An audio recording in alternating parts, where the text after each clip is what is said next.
And the way you're breathing now is perfect. Just breathing in and breathing out.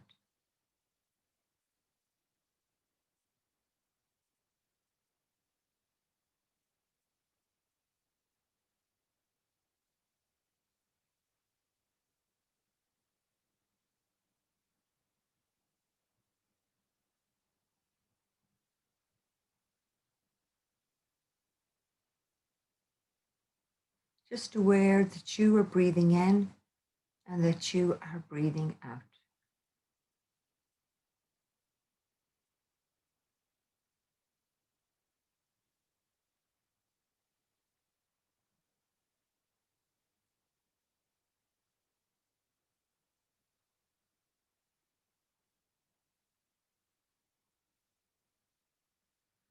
In the midst of the breathing, you might notice that you've been distracted by a thought that has just dropped in.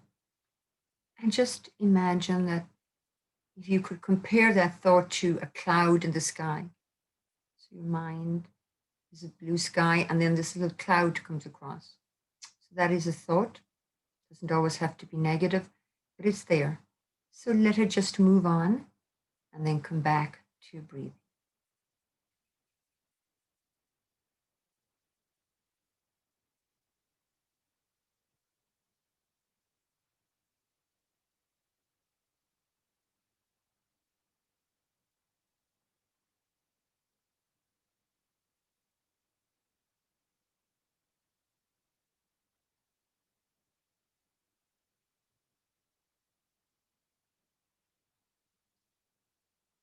So as we sit still, there becomes more of awareness now of what's actually happening inside of us. And we may notice body sensations. So just invite you to notice maybe how your feet are connecting to the floor. Maybe you notice your hands together, if they're together on your lap.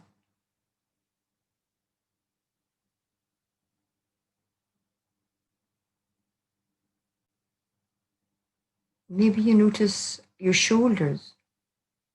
And if there's tension there, this is often connected to a thought about that tension. So notice any thoughts about the shoulders or the back or any region that may be calling for your attention.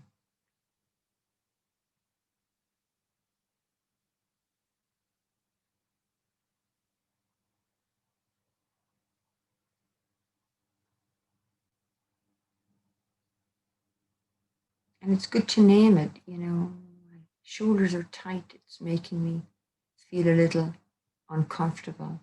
Just name the emotion, the thought.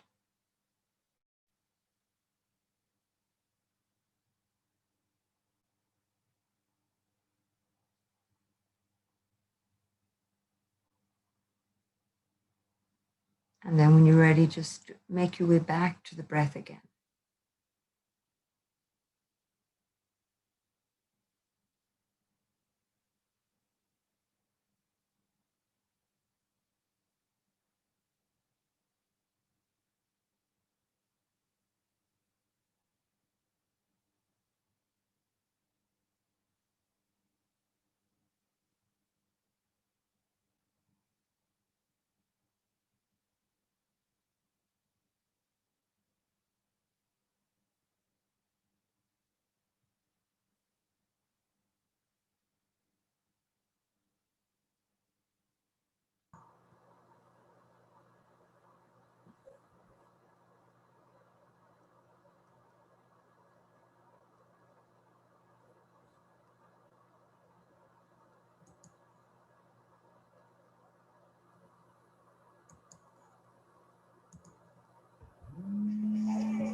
And then as you sit here, You may be find that you're focusing not on the breath again, but maybe another sensation or thought that has come in. So without judging it, without giving it too much attention, just with curiosity, it's maybe to say, isn't it interesting how my mind went away to that thought? Just sit with it for a moment and then just make your way back to the breath again.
And another way to meditate is just on sounds, to make sounds, bring sounds to the forefront. And just taking a moment now to notice any sounds in the room or outside the room.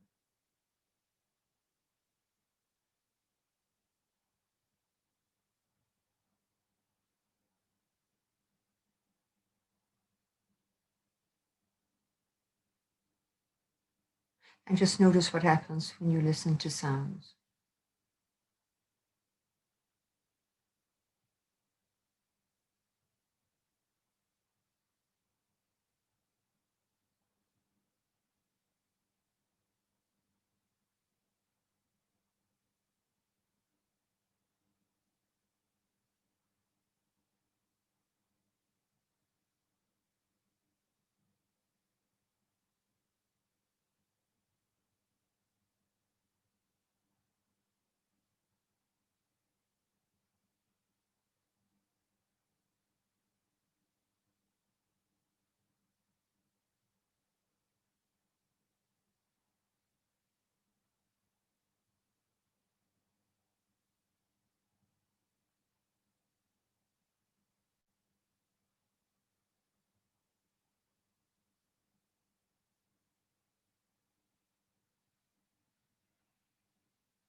And check in with your mood, how you're feeling today. At this moment, how are you feeling?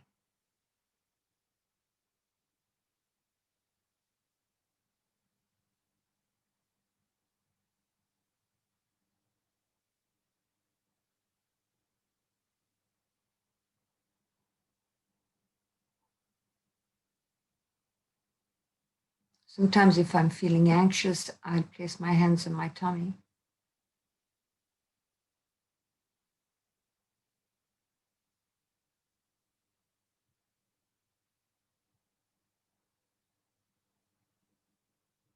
And sometimes if I've heard sad news or I'm feeling a little hard to myself, I'll place my hands on my heart.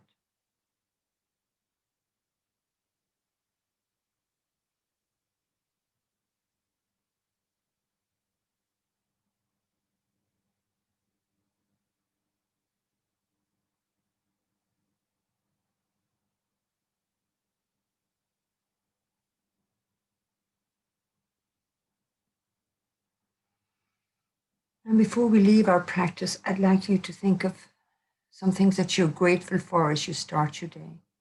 What are you grateful for today?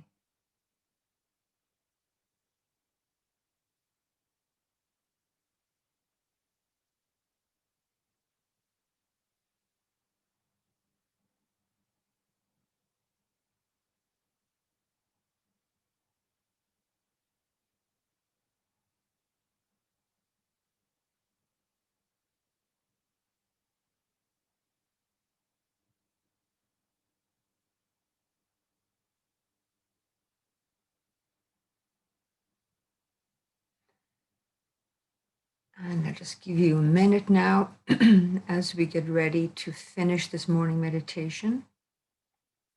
And just feel into your feet. Maybe stretch your hands up towards the ceiling. Begin to wake yourself up a little. Breathe in and breathe out. Take your hands down. And let's do that again. Just a nice big stretch up.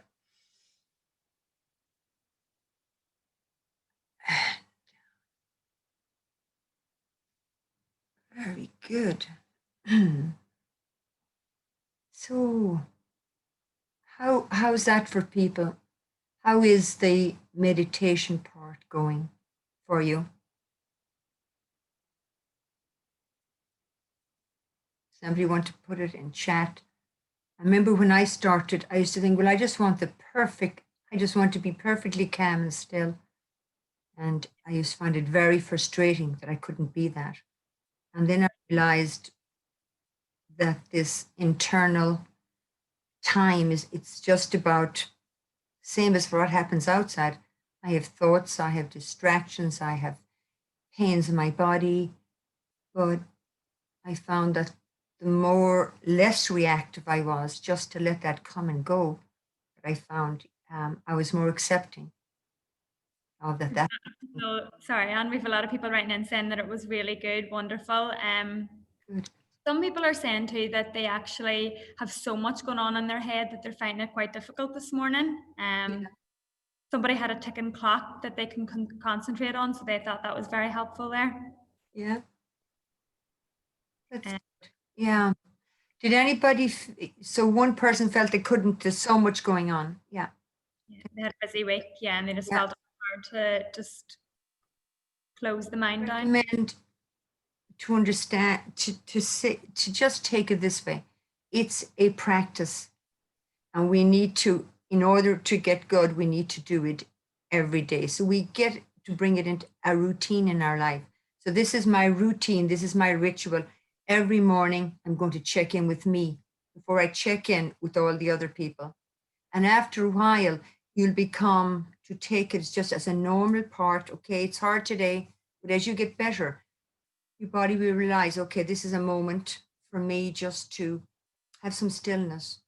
And you could light a candle and just sit for a moment. And just as you do that, you get better and better at coming to take care of yourself, as to just see how I'm doing before I start my day. And you get better at organizing and just knowing that these thoughts will always come and go, but I can train myself to actually recognize that there's nothing wrong with that. Let them come and let them go. Doesn't matter. I think a lot of people find that it's when they're guided by you, that it's very good and very easy, but it's much harder to do on their own. I know that. That's going to be. But we can watch these all on YouTube again, so that's You good. can, yeah. There's so much help out there. There really is, in getting you going and just starting. But even these recordings, people could watch. But I have I have watched myself so many recordings, and I said to myself, at the end of the day, the more time I give with just sitting quietly, sometimes just to sit quietly for 10 minutes, where you're not doing and you're not pushing yourself, is as good as a meditation where you're feeling that I just have to be a certain way. Just be the way you are. Some mornings it'll be difficult, some days it'll be hard, and then it will pass. Another part of the day will pick up. Do you find that? Sometimes things are going really hard, and other times it'll just pick up. So don't be hard on yourself. You can come back to it any time during the day. And that's where I hope the practices that we've done, which is mindful walking, being out in nature, that is a beautiful place with fresh air. We were talking about toxins earlier, with fresh air, where you have a very peaceful environment. So I know it's getting dark. I still would encourage you, either in the morning or at lunchtime, to get out and make that your mindful practice the day that you feel that you can't sit. Okay, any other questions? Just some lovely comments about your voice, Anne, being so soothing. Yeah. And Ask my son sometimes. That's dealing with that. But I appreciate that. Thank you. and it's good to be reminded about being grateful for certain things. So Oh, absolutely. Yeah. That's definitely something to focus on, especially if you've got your health or whatever else. That's something very, very important. It changes your brain chemistry when you start focusing on the positives. So we can all find positives, and I think, as John Kabat-Zinn says, the day you can breathe, you have more right with you than wrong with you. The day that you can take your breath. So he's right there. So will we try our mindful eating? Are we ready to give it a go? So just take whatever it is that you're going to eat and just place it between your thumb and your forefinger. And don't put it in your mouth yet. That's important. Don't put it in your mouth yet. So just take a look at what you're going to eat, whether it's a piece of fruit or a biscuit or a banana or whatever it is, and take a look at the texture and the color and the size of what you're about to eat. And just move it around and have a good look. We're just in this moment thinking about what we're going to eat. And then just to get the saliva under your tongue activated, let's take a smell. And then step back from that and just notice that anticipation of what you're going to put in your mouth and the saliva just building up. And then I want you to think about how grateful we are to have this food, how lucky we are to have this food. So many countries that don't have enough to eat, and how lucky we are. And now the next part is to place it in your mouth. But wait a second. If you have a sweet or a chocolate or a biscuit, just let it dissolve. Try not to crunch and swallow too fast. So let the chocolate dissolve in your mouth. And if you have something more fruity, just really take your time in chewing over and back in your mouth so that you want to sit back and just to embody the mindful moment, so that you're taking as long as you possibly can to notice the textures, etc. So when you're ready, let's do that. Place it in your mouth now. And just sit back, and you can close your eyes and very slowly move the food around in your mouth.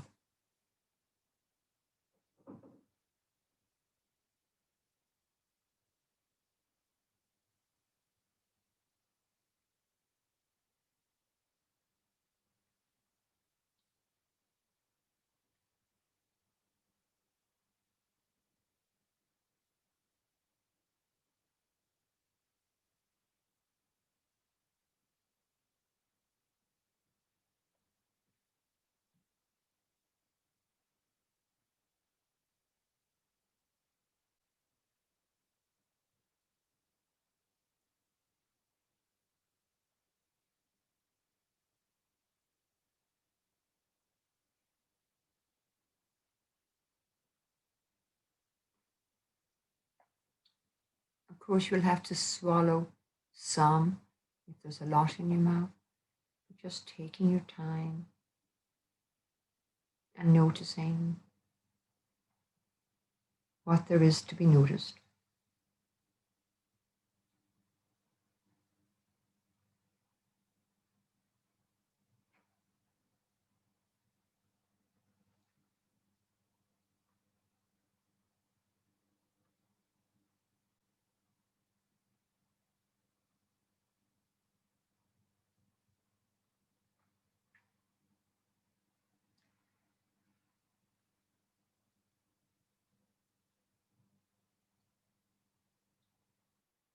If you notice the desire to rush, just be curious about that. And then just come back to your mindful eating.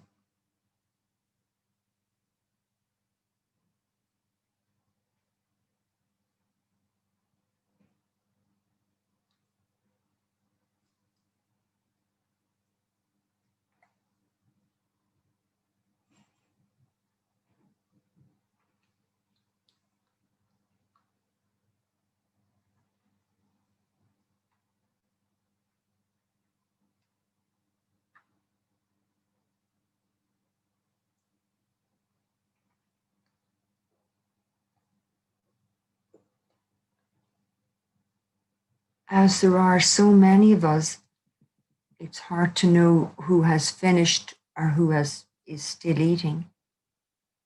But whenever you've finished, feel free just to take the next piece of what you're going to eat. And I want you not to pop it in your mouth, but again, to take a look at what you're about to eat with curiosity, like you're looking at it for the first time, and notice the color and the shape, the texture.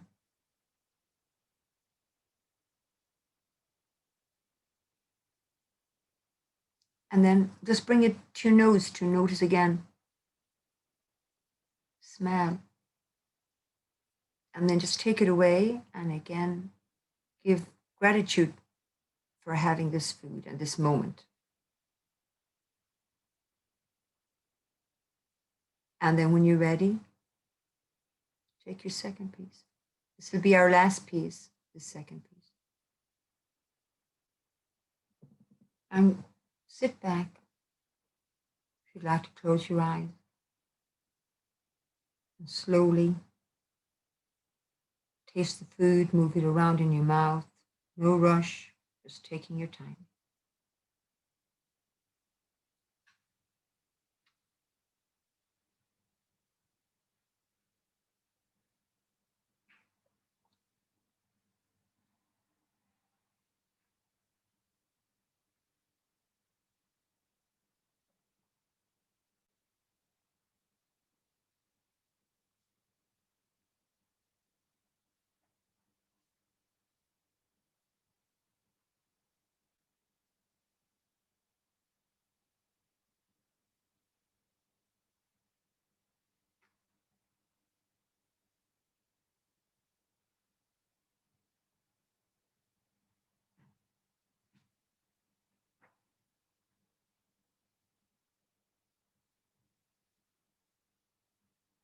Notice if your mind has wandered, just bring it back to this moment.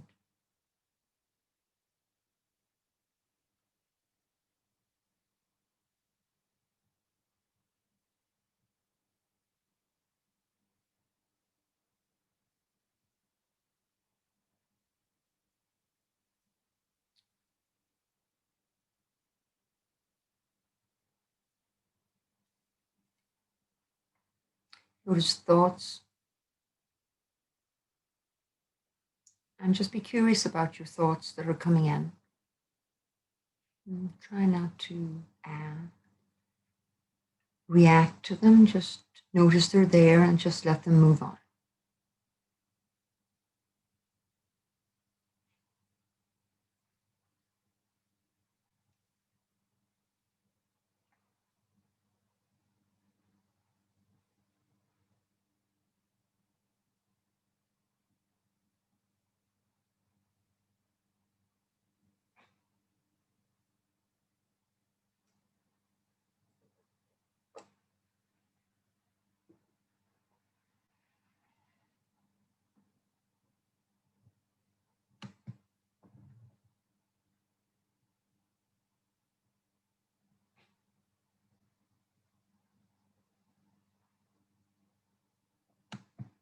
And if you're finished, just give me the thumbs up and I know, and there's no rush at all. No rush.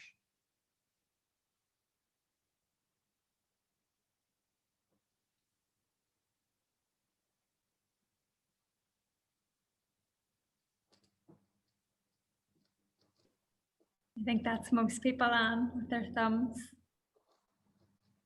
Good. And how was that for people? Myself, I I found have 100 responses. I actually find it very difficult, Anne, I have to say. When I don't hear your voice, I just lose concentration. I'm thinking of the next thing. Yes, yeah. And what was the next thing you were thinking of? Well, I suppose it was more to admin and people in and things. I think it was maybe because I'm on this kind of Yes, yes, yeah, yeah. maybe that's why. Yeah. And did it move you from a state of calm to a state of anxiety, the thoughts? I wouldn't say anxiety, no. Yeah. Well, the beauty about what we're doing is, I mean, people may say, this is ridiculous. I could never do this. How could I get through a meal? And I say, just be curious about that thought. You know, rather than it totally upsetting your day, we want to come into have a better relationships with the thoughts that come through so that we're dealing with them from a calm place. So it's okay to have thoughts. It's sometimes they hijack us and they send us into a state of anxiety or so that's a mindful moment where you can notice what's happening. Let the thought come in, but still come back to enjoying your eating. So, some people were saying the thoughts were actually bringing back childhood memories, you know, smell and Oh, something lovely. was lovely, yeah. Fantastic. Yeah. Maybe moments. It's interesting, isn't it? The pattern matching moments with a grandparent or moments with special eating moments. I remember going to when I was living in the States and seeing, I'd never seen a big banana float, you know, the ice creams that they have there. And I remember, I knew nothing about mindful eating, but I sure ate that mindfully. So lovely. But any other comments? Someone hadn't had chocolate in a while, and whenever she did this morning, it really enhanced the taste. It definitely enhanced the taste for me. Yes, yeah. And you know the person who said that this morning they found the meditation really difficult? If they did a little bit of mindful eating of their breakfast or cereal, that in itself is a meditation. Being in that moment and just savoring that moment. So doesn't always have to be the breathing. You know, and sometimes in a day that's really, really hectic, to prepare yourself something nice, you can get your favorite dish, flowers or candle, and just have a little bit of moment where I have peace and quiet now. And you can go to a quiet place, even if it's a cup of coffee, just to really enjoy it. How many cups of tea do we leave all over the house getting cold? It's nearly like a habit. I think it's a habit to have something on your mind, or it's a habit to Yeah, what's yeah, next. that's right. And we're running on to what's next. And what could be more beautiful than that moment? You know, what could be nicer than the moment that we're in? But we're conditioned to think that, no, I have to wait for another moment. Or maybe Christmas time will be the moment. Or maybe that won't be the moment this year. Or but there'll be something else that'll be better than this moment. And then did you ever notice when you go on holidays and it might rain, or the children won't stop fighting, or the food at the lovely restaurant came cold, and then that moment's ruined. And then you're waiting for the next moment. Maybe when I upgrade my car or when I get a new phone, that'll be the moment I'm happy. So I suppose, you know, John Kabat-Zinn would say, this is the moment we have. We only have this moment. So can I make the most of this moment? And I suppose that brings us on to our mindful communication, which which we're going to be doing. That moment when we are communicating, and sometimes the hardest communications can be with the people that we have around us and are living with. So I just might go to unless there's any more comments on mindful eating. There's hundreds and hundreds of books on mindful eating, by the way. Someone really well said that it makes you realize how absent-mindedly you usually are when you're eating. Yeah. Well, So, there's a big habit, isn't there, of eating in front of the TV or having your phone right with you when you're eating, having your phone right there, and it clicks and you go to it, and they say we're only 50% present if we have another distraction like this, and then we're pulled away. So we can use mindful eating for all sorts of opportunities to see when we're distracted.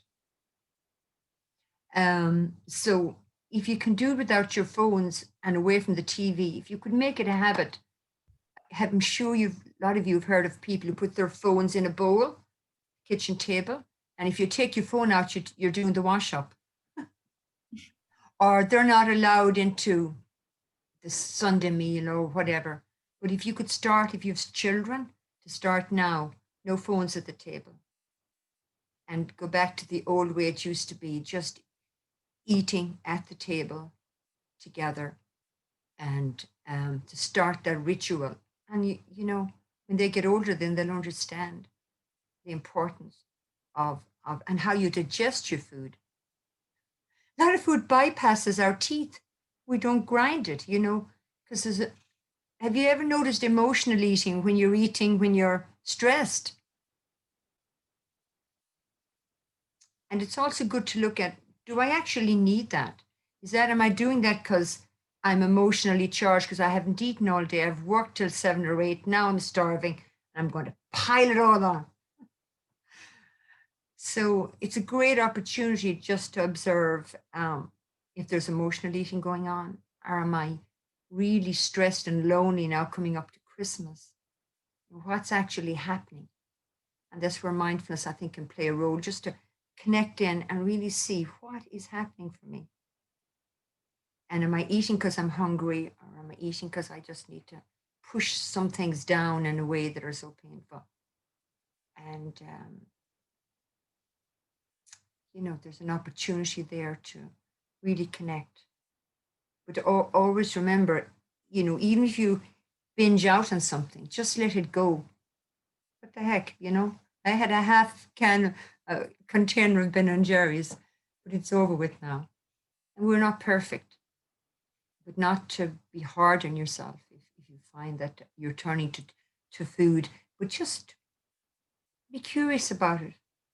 To see maybe you can find out where it's stemming from. So we could do a whole thing on mindful eating, but we'll move on, will we, to the mindful communication now. Time is flying. Okay, I'm just going to share the screen here.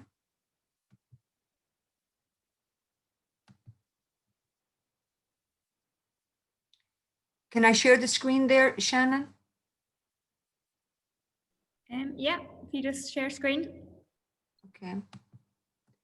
Host disabled participant screen sharing.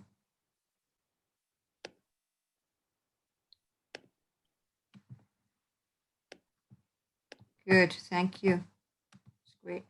Oh.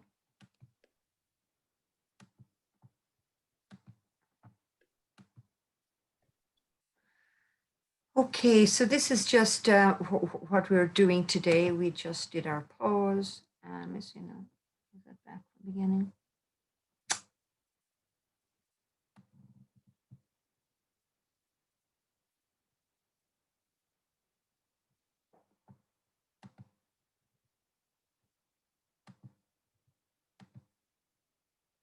Thank you. Sorry about that.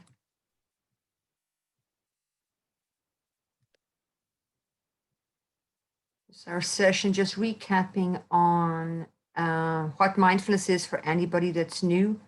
It's trying to make sense of all that's going on in our minds, trying to come to a place of calm, and using our breath, awareness of emotions and sensations to help us make wiser choices. So that was what we did last week. We looked at the physical and emotional benefits of our mindful breathing. We looked at our 5 emotional needs, how our thoughts and emotions are affected, and how they affect our mood, and how our emotion and how we handle our emotions is so important, and how brain regions in our brain are affected when we pay attention to our breath, that we can actually decrease the size of our amygdala, the area that is involved in fight, flight, and freeze. We are hopefully doing our sitting meditation daily, our mindful walking, and our body scan. And last week I did the mountain meditation. So we've just done our mindful eating, and I spoke to you about living in the moment, how mindfulness helps us with greater sense of clarity and appreciation for the small things in the moment. And we talked about not having the need to have a more improved moment, just to be in this moment, and how we do not have to have a more improved model of ourselves, just love and value this present model. And that we are more than our thinking and our thoughts, and to recognize the judging mind and the freedom it gives us to know that we are not our thoughts. So just going to look at mindful communication now. And I discovered a lot about mindful communication recently. I'm doing a course in coaching and mentoring. And for the last year, I've been working with businesses. But one of the big things in mindful communication is building rapport and reflective listening. So this is an example here of if a scenario where you're actually speaking to somebody. So it could be a family member or it could be in work.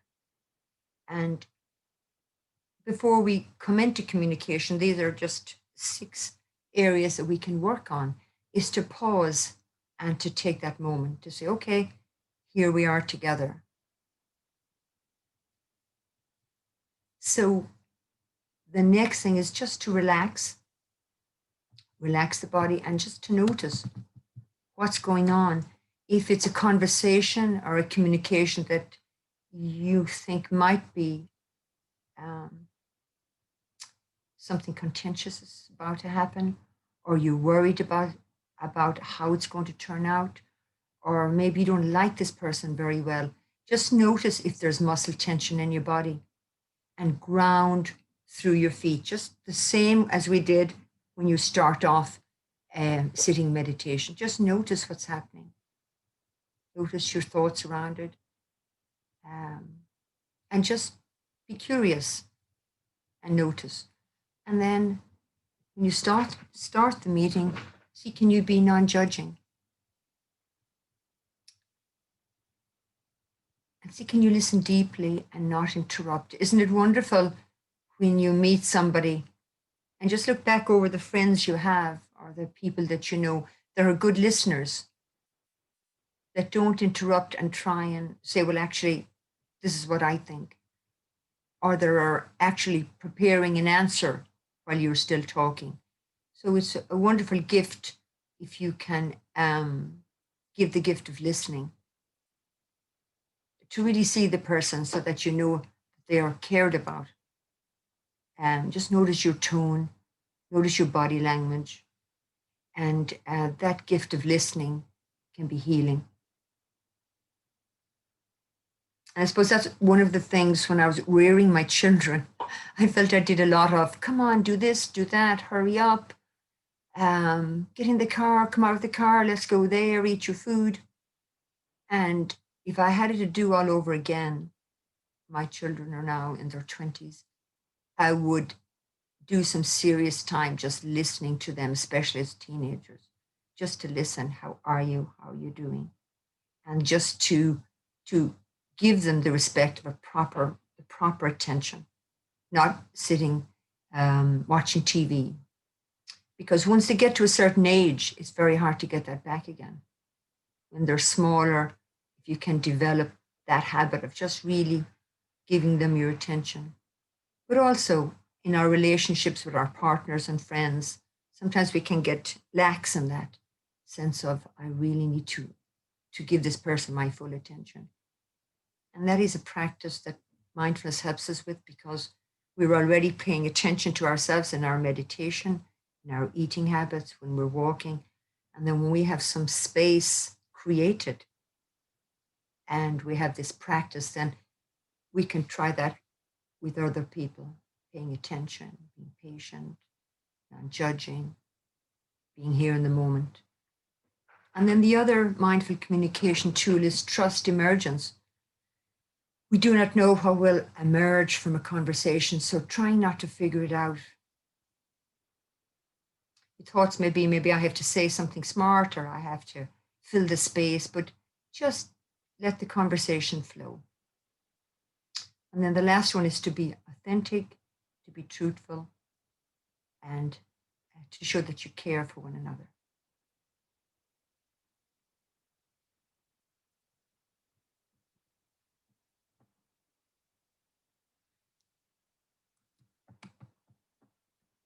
To move this on here.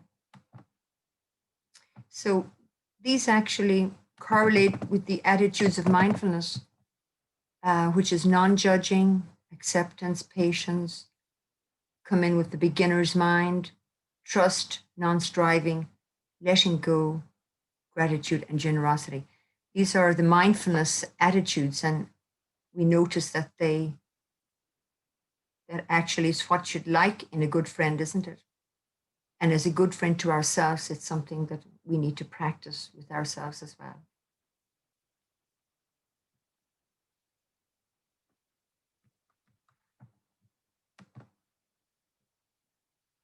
So this is going to be our challenge, or our home practice, is to see, can you practice mindful communication? And it could be just with the postman or a neighbor, or somebody at home, or when you're at work, when you're talking to people on Zoom or phoning people, and then to do your mindful eating routine. I just did some podcasts here, Becoming Wise by On Being Studios, and the book Mindful Eating, Mindful Life by Thich Nhat Hanh. And I think you've given my email. Have you there for any questions? I put your email in the chat box this morning. Great. Yeah. So if there's any questions anybody has. Yeah, we have one here. I usually read at bedtime to stop my mind from thinking. Is there a type of self-taught mindfulness that you can do for sleep? Yeah, I mean, again, the body scan is a beautiful way. That is on my website. Or you can download body scans. That's the best way to actually let the body relax before bedtime, but also giving gratitude at the end of the day, just being grateful. Using some of the attitudes of mindfulness. What can I let go of today that didn't serve me? What hasn't worked for me? Am I holding a grudge? Am I overthinking something? Can I just let it go? If it happened in the past, just to let it go.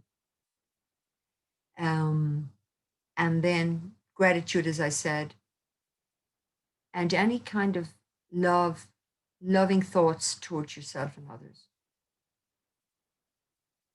And it's just, the person's also asking, is reading a kind of taught self-mindfulness practice also? In a way, it probably is. I'm just putting in my, but is any questions? And I'm just doing mindfulness. I'm very blind here. Let me see what I wrote that down.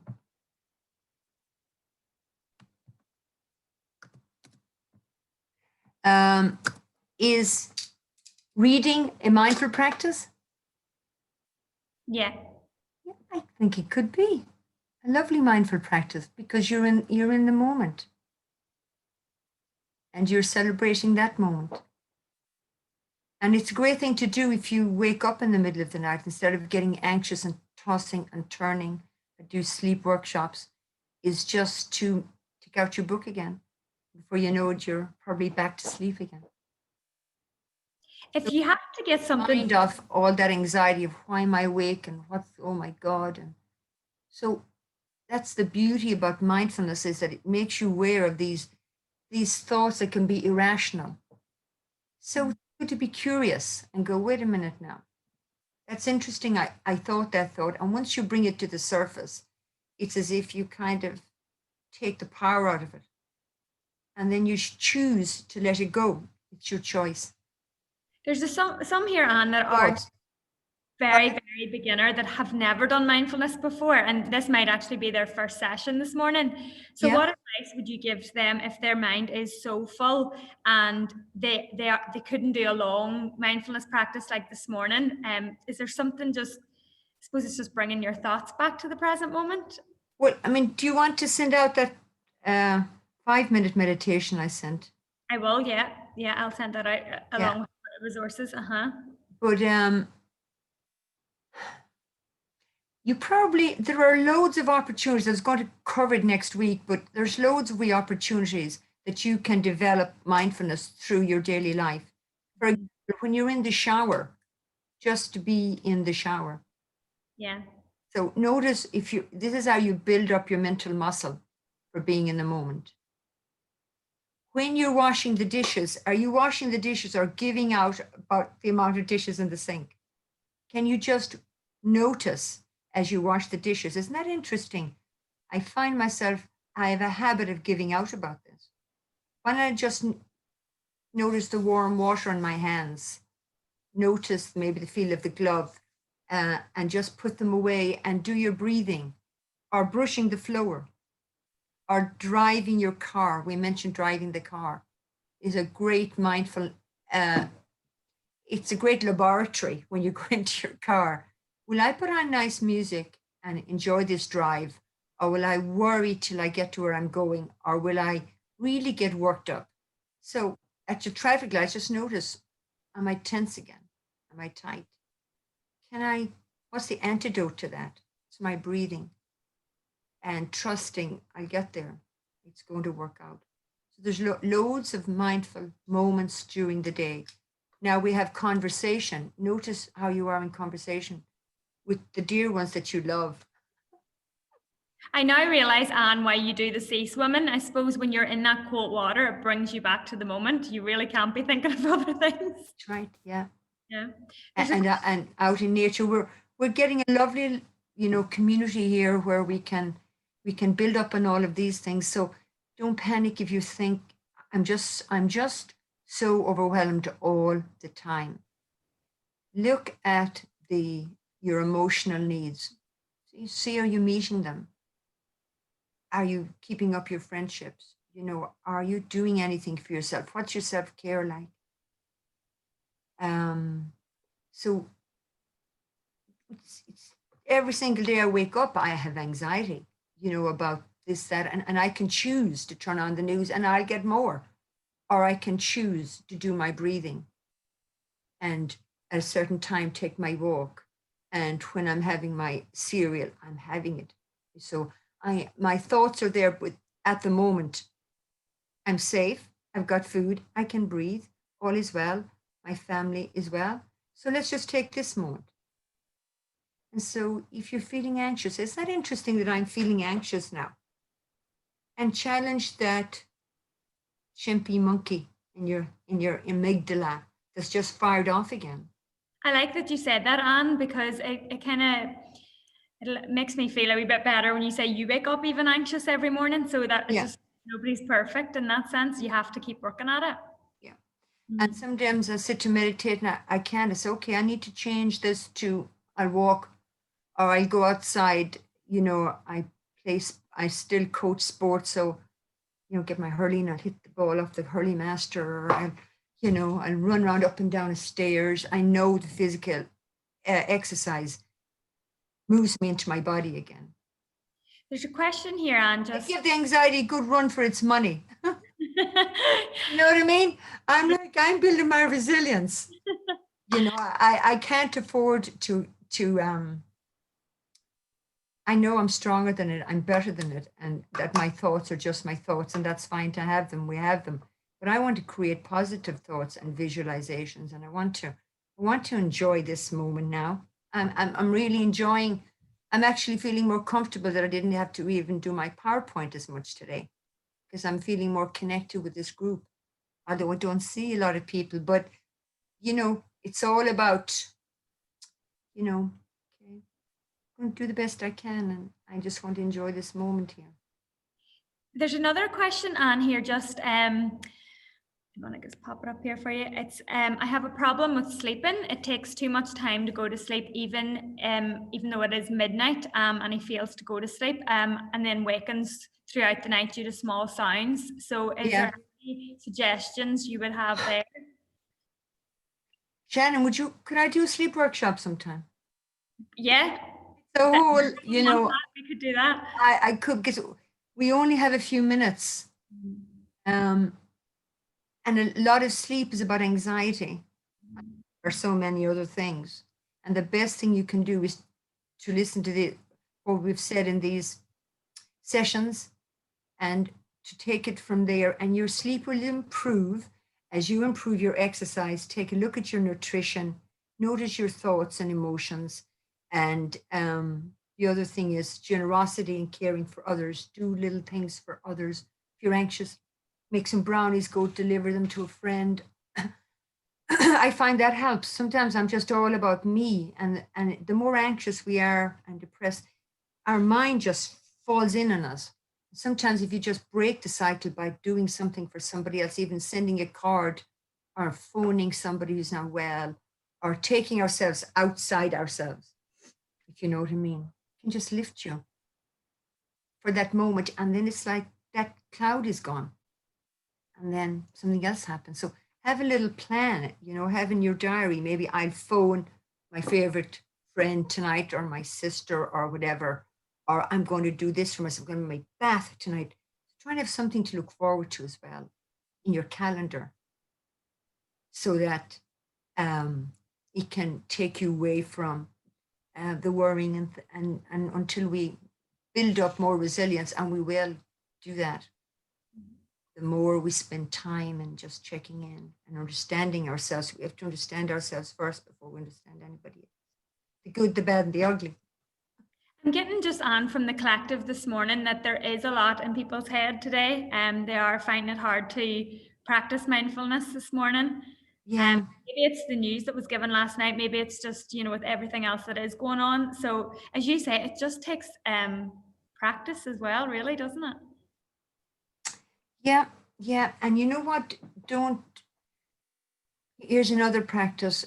Just sit with that emotion, the news this morning, and just, acknowledge that the upheaval it's suffering, it's painful, and just acknowledge and be with it, rather than trying to run from difficult emotions. And then after that, try and see, can you do something nice for yourself? But bring the emotion to the surface, recognize it there. And I always, this is a big center of the heart for emotions, or the tummy. And the day that you're feeling really sad, I always get a cloak and put it, or a shawl and put it around me, and drink hot liquids, and maybe make myself my favorite meal. So you're comforting yourself in some way, because it's out of our control. It's out of our control. And that is something we have to recognize. The worrying mind will keep it center and focused, because that's the amygdala. I think we talked about that.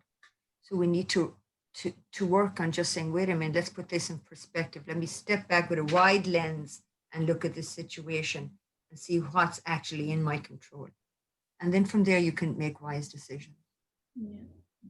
There is just a lot of sleep-related questions this morning, Anne, but as you say, okay, I think, all right. So we'll do a workshop on that, Anne, I think, as one of the series is. Yeah. Well, let's see, my glasses. Can you read some of them out to me? There are more thank yous here at the minute, but yeah, they're just saying that a sleep workship will be fantastic. So I do think we should do that as one of our series, Anne. Yeah. So let's go back to that first person. I feel like I should have, just what was the first question on the sleep, if we have a minute? They just had difficulty getting to sleep, and then would wake throughout the night. Small sounds would wake throughout the night and things. Yeah. So there's a whole sleep routine. There's a whole sleep routine you have to do. I would say turn off your social media. Lessen the social media, because what we hear tomorrow is what we're going to hear to 12 noon, 3, 6, 9. So not good for our mental health. And get your routine so that if you need 8 hours sleep, which we need, count back from when you have to get up. If it's 8, well, we usually get up around 7, I suppose, or 7:30. So that would be 11:30. You need to start going to bed at 10:30, getting yourself ready. So you have to have a routine and you have to stick to it. And then during the day, watch the buildup of stress because it will play out at nighttime for sure. So anybody you want to say, I'm sorry, say your sorries. Anybody that anything you have to leave behind, leave it behind. Trust things will be okay and practice your body scan and your mindfulness. Go onto my website, you will see that, the body scan for that person that's upset. I'm just looking on, it's now past 11, so I think we'll Yeah. have to wrap it up for here this morning. Okay. Thank you so much, as per My usual. pleasure. Do you want to Thanks, everybody. would you want to say what you're doing next week, Anne? Or? Next week, it's about choosing things that nourish you. Okay. Just looking at ways to nourish you coming up to Christmas. Perfect. Anybody has anything, they want to email me on or talk about or that person with the sleep, I could maybe send her some information. Perfect. Well, that was lovely, Anne, and we will see you next week. So thank you, everybody, for joining us. Thank you, everybody. Really appreciate it. Have a lovely week. weekend. A lovely day.